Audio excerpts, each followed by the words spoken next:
안녕하세요. 오늘은 이제 지난 시간에까지는 저희가 이제 유명한 그 창업 트렌드하고 아이템이 어떤 건지 뭐 이제 그런 것들을 파악하고 났는데, 그렇다면 이제 아이템이 선정이 되고 나면 창업 방식을 어떻게 할 것인가 하는 게 또 고민인 거죠. 왜냐하면 자기가 어떤 기술이나 노하우가 좀 있어서 이거를 그냥 독립점으로 나 혼자 알아서 하는 걸로 할까? 또 아니면 나는 뭐 이제 그런 노하우도 별로 없고 이러니까 창업을 어떻게 할까?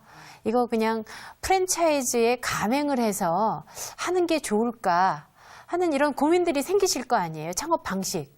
예를 들면 뭐 독립점 같은 경우에는 기존에 남이 하던 거를 인수 창업해서 하는 방법도 있을 것이고, 본인이 처음부터 입지 선정해서 시설을 다 하고 일반 독립점으로 하는 경우도 있을 거고요.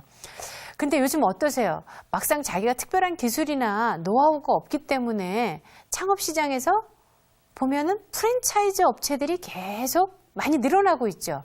프랜차이즈 가맹점 창업이. 그래서 저희들이 이렇게 동네 상권을 다니다 보면 다른 동네에 가보면 우리 빵집도 똑같은 거 다 이게 있죠. 이걸 저희들이 이제 프랜차이즈 시스템이라고 얘기를 해요. 그래서 자기가 사업에 대한 노하우나 기술, 뭐 유통에 대한 이런 것들을 알고 있어서, 또는 특정한 브랜드 파워에 의해서 이 구매력이 결정되고 이러는 게 아니면은 독립점으로 창업을 할 수 있지만, 실제 프랜차이즈 형태가 아닌 뭐 예를 들면 패스트푸드나 이런 것들은 내 브랜드를 갖고 내가 한다고 해서 쉽게 사람들이 많이 안 오잖아요. 그런 것들은 우리가 딱 알고 있는 브랜드들이 있어서 그런 브랜드를 선호해서 제품을 구매하고 하잖아요, 소비자들이.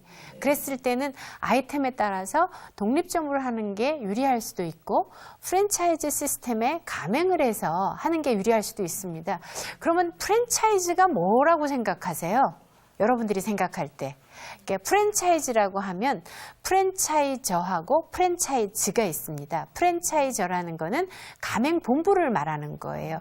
이런 사업에 대한 노하우나 이런 것들을 가지고 있는 가맹 본부고, 사업에 대한 노하우나 이런 건 없지만 가맹점으로 창업하고 싶어 하는 사람을 우리가 프랜차이즈라고 해서 두 사람의 계약을 통해서 이루어지는 것들을 저희가 프랜차이즈 가맹점 창업이라고 얘기를 하거든요. 그렇다면 이 프랜차이즈 가맹 본부는 자기 기술이나 노하우를 알려주고 또 뭐 동일한 상호를 쓰게 하고 이렇게 하기 위해서는 계약을 통해서 무엇인가를 받겠죠. 뭘 받을까요? 가맹금이라는 걸 받고, 또 사업을 하는 과정에서 로얄티라는 것을 내게 해서 본사하고 가맹점이 이제 운영이 되는 이런 시스템을 저희가 프랜차이즈 시스템이라고 얘기를 하는데요. 근데 지금 우리 동네에서 보면은 점점 어떠세요? 독립점으로 혼자, 자영업주가 혼자서 운영하는 점포들은 줄어들고 있는 느낌 안 드세요? 네. 그렇죠. 다 새로 오픈하는 데 가서 보면 피자집도 무슨 가맹점, 그 다음에 무슨 뭐 떡집도 그렇고 무슨 뭐 미용실, 학원 이런 것까지 전부 다 외식업에서 시작했던 프랜차이즈 사업들이 이젠 서비스, 소매업 이런 쪽으로도 굉장히 많이 빠르게 확산돼서 나가고 있거든요. 근데 우리나라가 이 프랜차이즈 시스템이 도입된 것은 사실 그리 오래 안 됐습니다. 처음에 들어왔던 게 롯데리아 이런 거 기억나세요? 79년도 이때쯤.